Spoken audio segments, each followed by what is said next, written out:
Welcome, everyone. My guest today is Lead Analyst Logan Mohtashami to talk about a proposal for a national construction fund for multifamily. Logan, welcome back to the podcast. Sarah, by the way, still waiting for my mint chocolate chip ice cream. The second round of mint chocolate chip ice cream. I just want to add that you did not actually give me mint chocolate chip. You got me chocolate chip, but you didn't get me mint. So I'm holding that against you. Oversight on my part. I will get right on that after this podcast. I do appreciate you being on. Also got some very funny replies about the meatballs. People remembered, people who are older than you apparently, or else people your age who just were watching movies at the time. We're going to talk about existing and new home sales. But first, I wanted to talk about a report that came out this week, getting a lot of buzz. I'm excited to talk about it because it's sort of like that. What can we do at the federal level to address some of the housing issues? So it was put out by the Center for Public Enterprise, and the paper is called Smoothing the Housing Investment Cycle Part 1. It proposes a national construction fund, and it's focused on multifamily and addresses the financing bottlenecks in the system right now. I really wanted to talk to you about it because you are such a pro-supply person. We talk about home building and apartments all the time. So let's get into it. What was your take? So the multifamily construction is financing is much different than what we do for 30-year mortgages. So, when we wrote that paper in 2021 about, the government needing to step in, a lot of that is, to fund, to build for the new home sales market, but the apartment market is even worse. And I encourage everyone, I know nobody will do it, but if somebody's willing to look at the 5-unit permits going back to 1961, I promise to take someone out on a ice cream date. But it is literally not done a lot. In the early 70s, we had a burst of apartment construction, and then the 74 and 75 recession crashed that. We never got it back. If you look at the difference between single family construction and 5-unit construction, going back 20 years, we had a very huge gap of single family construction, but not apartments. And now, for the first time in many, many years, we actually get a little kick in apartment, and it's already destroyed because rates have gone higher. So I am encouraged about this plan, and I hope it works because it can facilitate. And again, and part of the talking points we've had is that if there is a private and public cooperation into getting apartments built, because I was like, you can never build enough apartments, right?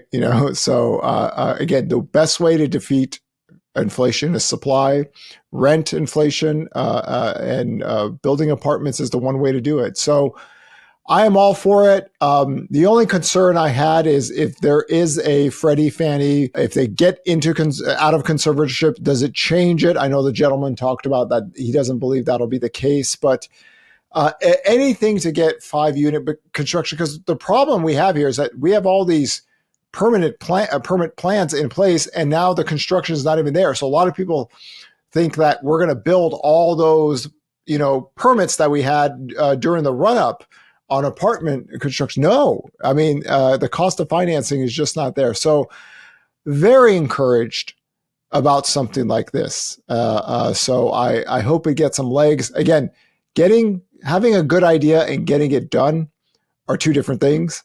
So I will reserve my mint chocolate eating victory until something is actually signed, sealed, delivered, and in the system. So I do think that this is something that you talk a lot about when you're looking at the census data on permits and starts. You're always looking at like what got permitted, what got started, what's still not even started. One of the points here that the report brought up is that the census estimate of the annual number of stalled apartment construction projects, right? They're already permitted. It puts the figure at more than double the 2-decade average from 2000 to 2020. So, I mean, seriously, there is a problem here if you're seeing double the average number over a 20-year period. That, like, what's going on here? Like you said, it's higher rates. So how do you incentivize? How do you make it possible for developers and builders to do this? And this is what they're trying to do. Yeah, I mean, that's part of the dilemma of raising rates really fast. It really just shut down the apartment boom. So to counteract this, again, to have a cooperative system to where the government and the private sector can work together and finance something and not worry about, okay, listen, we have all these great plans. Oh God, the Fed just jacked up interest rates 5%, so anything to facilitate that, because that article that I wrote in 2021, I said, we are still at the mercy of the economic cycle. And we have, 5-6 decades of information on this. And whenever rates rise, things stop and permits fall and construction workers lose their jobs. And those are the ebbs and flows of the economic cycle. Here, at least you could alleviate some of that slippage that you do get when rates go up. There's going to be financing set for it. So I'm all for it. I'm at the stage to where I actually need to see something done at least a year in and see how it operates. But we have many, many good ideas in America. Getting them executed is very difficult, So I'm a person that wants to see the finished product, and then I could really get excited by it. So I will reserve my enthusiasm to a degree on something like this. Well, and that's one of the reasons we're talking about it in this podcast, right? The more we talk about it, other people talk about it, bring it up as a potential possibility. I think getting this conversation going, and if we could get some consensus around, that would work. And one of the things I think is great about this plan is that it's talking about the timing and listen, if we don't do this now, when the economy picks back up and people are ready to move into this, it takes a long time to build an apartment complex. It's not 30 to 60 days from now, it's going to be done. What did you put in your last report? 21 months? 21 months. Yeah. So we've got to do something. Could I walk the earth in 21 months? So I don't know. How fast do you walk? It's just, it's a frustrating aspect, and this is why I think it was a year ago, I was like, God, I hope we finish somewhat of these things, because they're not gonna clear. We even talked about this last year. I said a lot of these things aren't going to clear because the costs are so much, and then before you actually start digging dirt on something, oh no, I'm losing money on this. So yeah, it's just the unfortunate reality, and this is why I harp it on. There was a lot of enthusiasm about apartment construction because we saw these permits and everything, and I was like, man, boy, if rates go up, it's going to end. So don't. This is why I think the financing is such. I love that we're talking about this, because this is, people used to just say, oh, it's just regulation and we deregulate. And no, nobody is the March of Dimes but the March of Dimes, right? So, in the real world, it's going to cost you, and someone has to make money, or, the institution or the company is not going to be in business very long. And it's still tricky. Even if we had this fund in place, it would still be tricky because there's a lot of other things that are hindering that growth. But this is hopefully one part of that puzzle that we can put together. So, okay, well, let's talk about existing and new home sales, which, so we're recording this on Friday. Those come out next week. But if you're listening to this week, what do we expect to see? Well, the last pending home sales data hit an all-time low. Okay, so we have 2 less business days in June. So estimates are around 4 million. So we could see probably maybe a miss on a number like this. When we go back to the early part of this year, the talking point was, there's a lot of things about 2024 that kind of remind me of 2023. We had lower rates that started in November. Forward-looking data got better. We had big sales prints, and then rates rose. Okay, so what happened last year is that we had that one really giant print and I was like, boy, that looks like the peak. Home sales started to slowly move lower. Here, we had 2 months of a big print, and rates went higher, and that was it. We wrote that article in March about the February home sales report and said that this looks like the monthly sales peak of the year unless rates fall. Now, the difference this year than last year is last year rates went up to 8%, right? This year, the labor market is softer, right? So it's difficult to get rates to accelerate higher by the 10-year yield going up, or the spreads are even better. So, if you don't get 8% mortgage rates, if sales start to pick up, now 4 of the last 6 purchase application data has been positive. It's nothing big. But if rates continue to fall, then that back end of the existing home sales reports are going to have extremely low comps to show year over year growth, both for existing home sales and for purchase application data. Because last year we had this time we kind of rates were going to 8%. It impacted demand here. Rates are lower now, and hopefully that trend. Hopefully, we're at the different stage of this cycle now where we don't have to keep on Mickey Mousing about, oh, I need to 2% inflation. Get the country moving again, get people buying homes, and then we get a little bit of better growth toward the end of the year rather than the first month or two in 2025. I think that's the thing about housing, it's so seasonal. This is just very anecdotal. It's just one neighborhood, but in my neighborhood, which is a new construction planned community in Texas, right?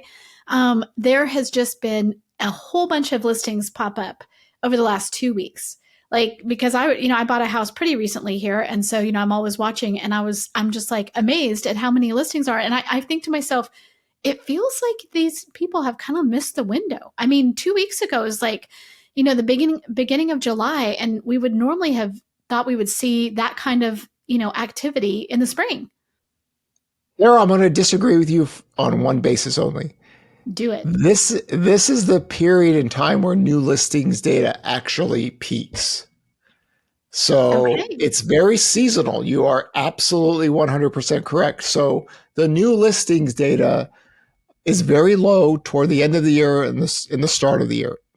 And then it seasonally picks up until this period, kind of mid to late June and July. And that's it, right? But that's the peak new listings data growth. You see a big dive in July the 4th, holiday week, and we're going to get a revamp. And then it starts to decline going out a few months.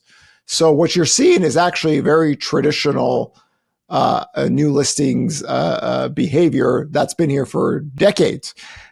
It's the start of the winter into the spring into the early summer months, and then after that, seasonal inventory does decline and new listings data declines. Now, here's the one big difference. At the end of kind of 2022, or toward after July of 22, we saw a noticeable collapse in new listings data.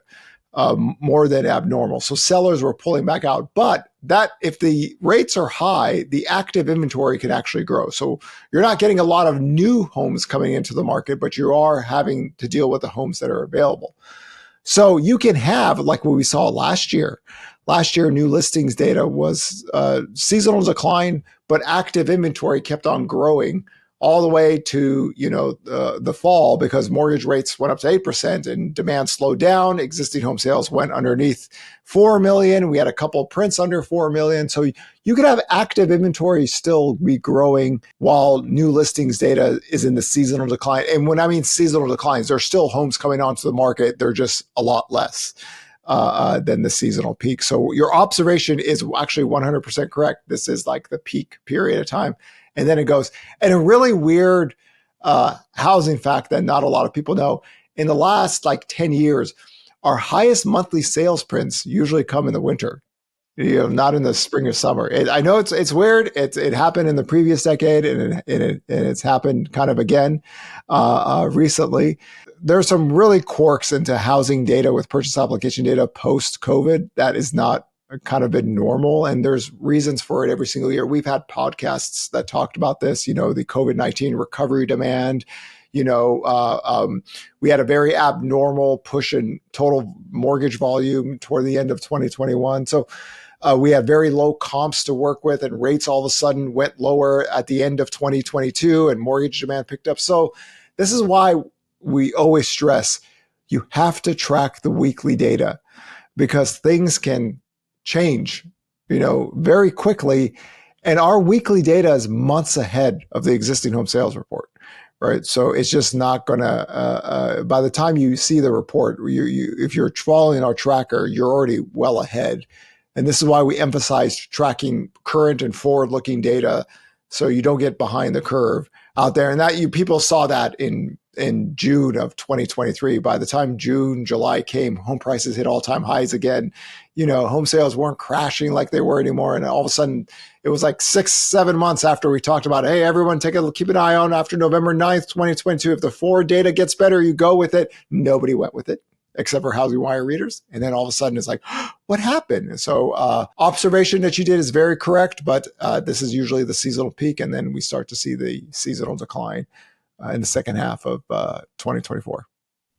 So I had Mike Simonson, the president of Altos Research, our colleague, on the last podcast. Super fun to pick his brain about different markets. I love asking about, which ones he's quote unquote worried about, concerned about. He's not concerned about much because he feels like the data is not showing anything besides some pretty local things in like coastal areas, specific coastal areas of Florida. So it was Sarah, fun. Do you think that we have a lot of like cry wolf kind of people out there? I know we do. We have a lot of people that you remember the Airbnb bus story of last year? Yes. You remember that? You remember how funny that was? It's like the year that was supposed to be the biggest increase in listings because of Airbnb's crash ended up being the lowest new listings data ever recorded in history. That's one of the things I'll always remember about this cycle. The heir apparent in the history of economics, the one year that was supposed to get this rush of listings actually ended up being the lowest new listings data in history. And you were all going to the grave with it. There's just no way that one is just stuck on your forehead when you get buried underneath 6 feet under. That's the one that, you can't, that's the big historical whiff call. I always tell everyone, nobody has data like we do. We own this. So what I see on Friday night, I'm one of the rare people on planet Earth that gets this data. Okay, if there is a vertical new listings print, you will read about it on Saturday. And people who don't read HousingWire, it'll take them 4 or 5 months to figure it out. So we are always on a mindful watch of seeing stressed inventory. We saw this in 2008 to 2012 in the data, or even the run-up. We don't see it here. And even this year, my new listings call didn't hit the target. It had like just a minimum 80K peak seasonal call. I think it was 72, 73,000 was a high. So it's going to be the second lowest new listings data ever recorded in history. No matter what your crazy YouTube people friends say, nothing's going to change that fact because we believe in reading and in data and not some Mickey Mouse theory. So when we see stress, HousingWire readers will know first. Right? And we could show it, right? And we can show the history of how stressed inventory looks like. We don't see it this year. We didn't see it in 2022 when the second half was going lower. We tried to tell people about that. Nobody cared. 2023 ended up being the lowest new listings ever. So when it happens, it'll be so apparent because I say it will go vertical because it's working from such an extreme level. So we'll let everyone know. I'm going to get it Friday night. Okay, if something looks abnormal, I will write about it on Saturday morning, but it's just not there. No, it's not. Okay, so we know that you talked about when home sales can go higher in the winter. So I think over the last couple of weeks, there's been some really encouraging signs from the Fed that now people are talking again about rate cuts, or at least one rate cut in the fall. That could definitely spur some things, don't you think? Hypothetical here. Let's just assume that the 10-year yield goes lower and mortgage rates go lower, heading towards 6%. I've always said that the only data we've seen in existing home sales where we get a meaningful change is when rates head towards 6%. If that occurs over the next few months, and remember, purchase application data looks out 30 to 90 days. So it's going to be a while before you hit into the sales level. But if you start to see growth like we saw at the end of 2022 and 2023, what did it show us? Those are some pretty noticeable big prints because you're working from a very low level. So track the weeklies. If it does occur, 4 of the last 6 have been positive purchase apps. So we'll move it forward out for the next 2 to 3 months. If we start to get better numbers just because we're working from such low levels, then we just go with it, right? If it doesn't occur, then we're not going to get to see the increase. But unlike last year, it doesn't look like we're heading toward 8% mortgage rates. If you do actually get somewhat of a proactive Fed, or something where the bond market really starts to believe that the labor data is getting weaker. And remember, paper rock scissors, labor over inflation and everything else, right? I got some questions about, jobless claims. A lot of people saw the jobless claims. It was a yearly high data. The reason the bond market and nobody kind of moved off of it is whenever you get a hurricane, and we had it in Texas, there's always going to be a spike in jobless claims, either 1 or 2 weeks, and then it kind of comes back down. We've seen that in hurricane relationship with jobless claims data many times. So the bond market kind of snubbed that one off. So keep an eye on the labor data and the 10-year yield. And if the forward-looking data gets better earlier now, not after November, then you got something that's different. Then there's something different about 2024 than 2023. So we just got small steps on that. Nothing big. You need about 12 to 14 weeks. So we'll keep an eye on that going down and forward. And every one of you will understand and read it and get it first. And by the time it hits the sales data, I just go, what happened? Where did this come from? It's really funny because when we had those two big prints early this year, there are people on Twitter like, where did this come from? Where did this? It's like purchase apps were like positive for 8 weeks, right? So data works. Connect the dots. Be the detective, not the troll. Let the chart daddy give it to you. And we'll walk this housing economic cycle together. Yeah, no, I'm glad you said that about the jobless claims with the hurricane. That's not obvious to someone like me that doesn't track that data at all. I just edit you as you track the data. And so I didn't know that. I didn't know that, okay, that's probably because of the hurricane. So it's great to let our listeners know that so that they're not, we don't think there's something happening that's not happening. No, yeah, that's very common. If you actually go back, and we used to do these charts where we show this hurricane and that hurricane, and then you see a big spike in jobless claims for 2 weeks, and then it comes right back down. Climate, weather, economics, there are certain things that impact some of the data lines. Of course, COVID was the mother of all chaos events, and it did something to data that we never thought we would possibly see. I mean, all those jobs lost, all those jobless claims go. Remember how crazy that was, Sarah? Yes, I do. And how everyone went into depressed mode. Everyone's like, that's it. America's this. And I was like, oh, it's April 7th, 2020. Okay, we could start the recovery model right now. So follow the data nerds. Like we take pride in our names and faces and work. We're not here to get clicks and make up stuff on the internet. Absolutely. Logan, thanks so much for being on today. I will talk to you again in a few days and looking forward to the tracker this weekend. Yes, and what are you going to remember to do? I'm gonna order you some ice cream and cookies. Mint chip ice cream, right? You forget the mint part. The mint part. I mean, I've got people in Idaho telling me they got the best mint ice cream, and I want to get on a plane and go there and speak, right? So the people understand what I like. It's what the Kroger had around you. I will do a better job. I'll do a better job. Okay. All right. Greatly appreciated, Wheeler.